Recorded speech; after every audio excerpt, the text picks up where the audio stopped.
போன்ற தானங்களை நீங்கள் செய்வதன் மூலம் உங்களுக்கு இந்த கலத்தரம்னு சொல்லக்கூடிய திருமண வாழ்விலிருந்து வரக்கூடிய பலவிதமான பிரச்சனைகளுக்கு ஒரு நல்ல முற்றுப்புள்ளி கிடைக்கும். இப்போ மேஷராசிக்காரர்கள் பணம் வரணும், வர்ற பணம் நிக்கணும், சொத்து வாங்கணும், சுகம் வாங்கணும், இன்னும் என்ன பண்ணலாம் அப்படின்னா 4ஆம் வீட்டில் குரு உச்சம் அப்படிங்கிறதுனால இந்த குருவுக்கு உண்டான மஞ்சள் புஷ்பராக மோதிரத்தை இவர்கள் அணிந்து கொள்ளலாம். அதனை இவர்கள் ஒரு தங்கத்தில் வைத்து வலது கை ஆள்காட்டி விரலில் இவர்கள் அணிய வேண்டும்.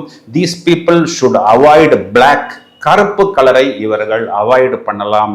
ரெட், எல்லோ இந்த 2 கலருமே இவங்களுக்கு ரொம்பவும் லக்கி கலராக செயல்படும். காப்பர் அப்படிங்கிற மெட்டலை இவர்கள் அதிகம் யூஸ் பண்ணலாம். இவர்களுக்கு யார் குரு என்று நினைக்கிறார்களோ அந்த குருமார்களுடைய போட்டோக்களை வீட்டில் வைத்துக் கொள்ளலாம். சூரியன் இந்த ராசியில் உச்சம் என்பதனால் சூரிய நமஸ்காரம் செய்வது, சூரியனுக்கு உண்டான போஸ்டர், இந்த சன்ரைஸ் மாதிரியான போஸ்டர் எல்லாம் இவர்கள் வீட்டிலேயோ ஆபீஸிலேயோ வைக்கும் பொழுது இவர்களுக்கு தெரியாமலேயே ஒரு மோட்டிவேஷன், ஒரு எனர்ஜி, ஒரு டைனமிசம், ஒரு ரேடியன்ஸ் என்பது இவர்களிடம் இருந்து கொண்டே இருக்கும். இதையும் தவிர ஜோதி வழிபாடு எந்த இடத்தில் செய்தாலும் இவர்களுக்கு ஒரு நல்ல பாசிட்டிவ் வைப்ரேஷன் இவர்களுக்கு கிடைக்கும்.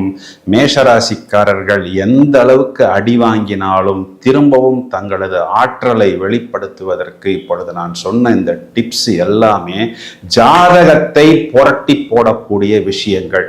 இதையும் தவிர ஸ்போர்ட்ஸ் சம்பந்தப்பட்ட துறைகளில் இவர்கள் இன்வால்வ் ஆகும் பொழுது உடல்ல அந்த பலம் வேண்டும் அப்படின்னாலும் இல்லை நிறைய நோய் பிரச்சனையில இவர்கள் சிக்கினாலும் அந்த நோயிலிருந்து இவர்கள் வெளிவருவதற்கு பவளம் அணிந்து கொள்ளலாம். சார் இந்த பவளம்லாம் சொல்றீங்களே, இதெல்லாம் போட்டா எஃபெக்ட் கிடைக்குமா அப்படின்னு கேட்டா தமிழ்ல சிலப்பதிகாரம்னு ஒரு புக் இருக்கு. அந்த புக்ல என்ன எழுதியிருக்கிறாங்க அப்படின்னா, கண்ணகி தனது கால் சிலம்பை தூக்கி எறிந்த பொழுது அதிலிருந்து மாணிக்க பரல்கள் வெளியே வந்ததாகத்தான் குறிப்பு என்பது கொடுக்கப்பட்டுள்ளது.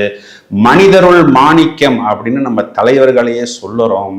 இப்போ மேஷராசியில் சூரியன் உச்சம் அப்படிங்கிறதுனால ஒரு உச்சபலம் வேணும், நான் பிரகாசமாக ஜெயிக்கணும் அப்படின்னா அந்த சூரியனுக்கு உண்டான மாணிக்க கல்லை இவர்கள் அணிந்து கொள்ளலாம்.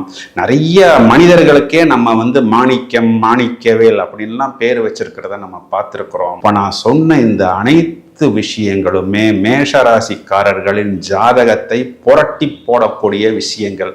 சார் நான் எவ்வளவோ ஜாதகம் பார்த்துட்டேன், எவ்வளவோ பரிகாரம்